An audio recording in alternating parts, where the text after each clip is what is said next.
Allahabad high court ఒక కీలకమైన వ్యాఖ్యలు చేసింది.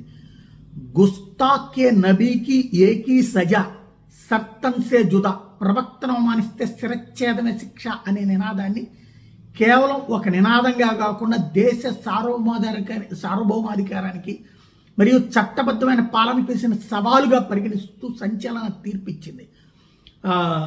ఈ తీర్పులో కీలకమైనటువంటి అంశాలని టచ్ చేసుకొచ్చింది. భావ ప్రకటన స్వేచ్ఛ లేకపోతే ఇది అరాచకమా అన్నటువంటి పాయింట్ని రైట్ చేసింది.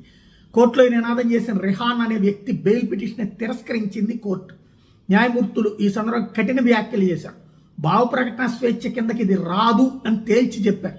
భారతదేశ ఏకత్వానికి, అఖండతకి, చట్టం యొక్క సర్వోన్నతకి ఇది విసురుతున్న సవాల్ అని తేల్చి చెప్పారు. అతి ముఖ్యమైన పాయింట్ ఏంటంటే నబీ అంటే ప్రవక్త, మీ వారైతే వాళ్ళని గౌరవించుకోవడం మీ బాధ్యత. కానీ ఆయన్ని నబీగా అంటే ప్రవక్తగా అంగీకరించని ఇతరులు కూడా అదేవిధంగా గౌరవించాలని మీరు బలవంతం చెయ్యలేరు అని తేల్చి చెప్పింది. ఒక ప్రజాస్వామ్య దేశంలో వివిధ నమ్మకాలు కలిగిన వ్యక్తులు ఉంటారు. ఒకళ్ళ నమ్మకాలను ఇతరుల మీద బలవంతంగా రుద్దడం నేరం. కోర్టు ఈ విషయాన్ని స్పష్టంగా చెప్పింది. అట్లాగే హైకోర్టు ఇంకొక పాయింట్ కూడా రైజ్ చేసింది తన తీర్పులో. శిక్ష ఏంటనేది చట్టం నిర్ణయిస్తుంది, ఏదో గుంపు లేదా ఒక నినాదం కాదు. ఈ నినాదం భారత చట్టాల్లోనూ శిక్షా స్మృతికి పూర్తి భిన్నం. ఇది కేవలం అరాచకాన్ని, హింసని ప్రోత్సహిస్తుందని తేల్చి చెప్పింది. చట్టాన్ని చేతుల్లోకి తీసుకోవాలనుకునే మానసిక స్థితిని ఈ నినాదం ప్రతిబింబిస్తుందని విశ్లేషించింది. కోర్టు ఇక్కడ సున్నితమైన అంశాన్ని కూడా వివరించింది.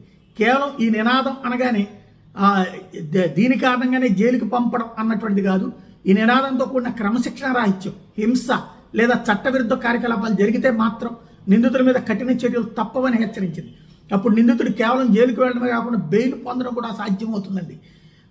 ఐపీసీ 153A వర్గాల మధ్య వైషమ్యాలు సృష్టించడం, ఐపీసీ 295A ఉద్దేశపూర్వకంగా మతపరమైన మనోభావాలను దెబ్బతీయడం, ఐపీసీ 504, 505 ప్రజాశాంతికి భంగం కలిగించే ప్రకటన చేయడం, యూఏపీఏ తీవ్రమైన కేసులో ఉగ్రవాద వ్యతిరేక చట్టం కింద చర్యలు ఇలాంటి ఉంటాయి అన్నటువంటి విషయాన్ని తేల్చి చెప్పింది.